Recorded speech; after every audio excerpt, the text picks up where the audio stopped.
Hello साथियों, मैं सौरभ कुमार सिंह और लगातार शिक्षक बहाली के मुद्दे पर लगभग कई हजार अभ्यर्थी हैं जो इंतज़ार में हैं और इंतज़ार कर रहे हैं कि जो हमारा जो सेकेंड मेरिट लिस्ट आएगा कब आएगा। और जो खबरें निकल कर आ रही है कि जो लगभग 5,000 सीटों के आसपास जो अभी तक सीट खाली हुआ है, तो हम लोग का भी अनुमान है लगभग 17-18 जिलों से जो सूची है जिला शिक्षा पदाधिकारी के ऑफिस से, वो सूची जो है शिक्षा विभाग और बीपीएससी को मिल गया है।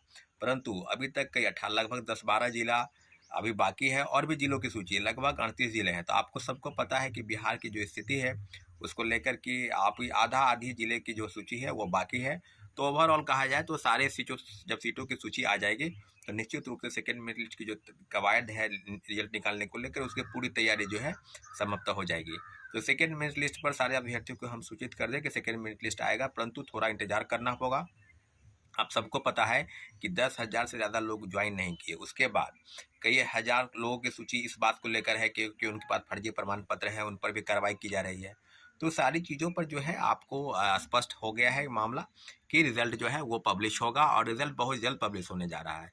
तो सारी चीज़ें से अवगत हो जाइए, परंतु सारे विद्यार्थियों का ये मानना है कि 22 तारीख के दिन सेकेंड मेरिट लिस्ट की मांग है, कपल सप्लीमेंट्री रिजल्ट को लेकर जो मांग है उसको लेकर सैकड़ों विद्यार्थी पटना में आएंगे और बीपीएससी और शिक्षा विभाग के समक्ष अपनी बातों को रखेंगे।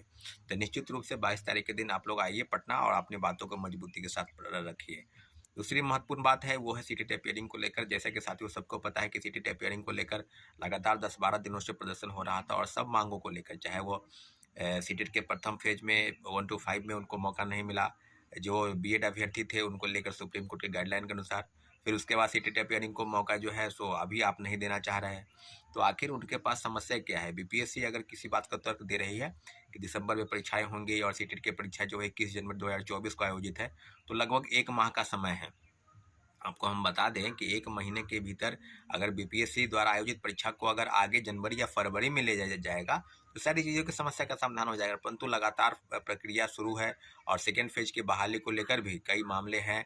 आपको बता दें कि फॉर्म भरने से लेकर और जो भी रजिस्ट्रेशन करने को लेकर सब में कहीं ना कहीं अगर रजिस्ट्रेशन दोबारा कर देते हैं तो आपका पेमेंट फंस जाएगा। फिर वो मामले को लेकर कई मामले हैं, एज रिलैक्सेशन को लेकर मामला भी है, उसको लेकर भी बात की जा रही है कि क्या होगा। तो ओवरऑल जो चीज़ यही है कि सरकार अपनी बातों को बिल्कुल सही ढंग से अब सीधे सीधे अगर बीपीएससी कहा जाए या शिक्षा विभाग कहा जाए तो लगभग रोज नोटिस निकलता है, रोज ट्वीट होता है।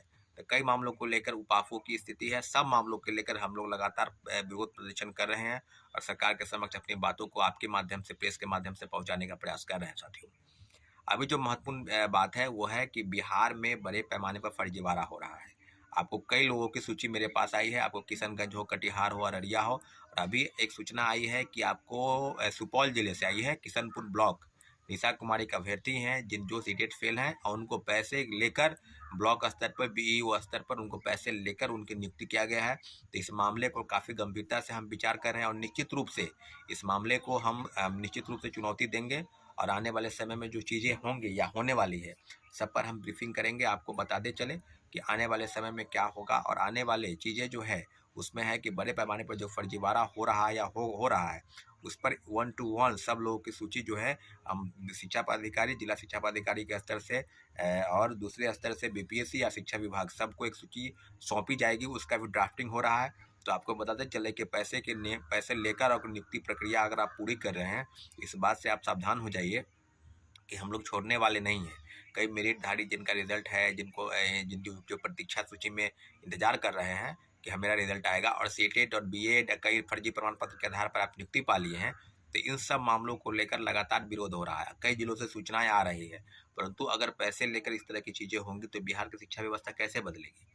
आज हम बात कर रहे हैं और कल फिर किसी चीज़ को लेकर और भी कई मामले हैं। कंप्यूटर साइंस के मामला था, उसमें भी काफ़ी फर्जीवाड़ा हुआ। अभी मामले चल रहे हैं कि सीटेट फेल वाले को ज्वाइनिंग दिया गया है, कई मामले ऐसे हैं जो बीएड फेल वाले को ज्वाइनिंग दिया गया है। तो कई मामले हैं जिसको लेकर अगर बीएड वाले का रिजल्ट आ गया तो फिर क्या सब लोग का रिजल्ट आना चाहिए, क्योंकि सुप्रीम कोर्ट के फैसले के बाद सब लोग का रिजल्ट नहीं आना चाहिए था, परंतु कुछ लोगों का रिजल्ट आ गया, उनको ज्वाइनिंग भी दे दिया गया। तो बीपीएससी द्वारा जो गलती किया गया है कि बीपीएससी की साइट पर जो वाटरमार्क सर्टिफिकेट अपलोड हुआ उसी सर्टिफिकेट को वो देख रहे हैं। तो निश्चित रूप से शिक्षा विभाग को एक गाइडलाइन जरूर देना चाहिए था बीपीएससी की तरफ से कि इन इन चीज़ों पर आपको देखना है।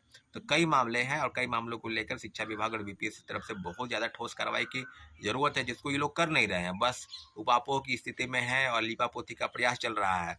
तो हम लोग सब चीज़ों पर एक बैठक बुलाएंगे और निश्चित रूप से जितनी भी कार्रवाई होगी जिला शिक्षा पदाधिकारी के स्तर से या नहीं होगी, उसके खिलाफ हम लोग सूची जो है शिक्षा विभाग और बीपीएससी को सौंपने जाएंगे निश्चित रूप से।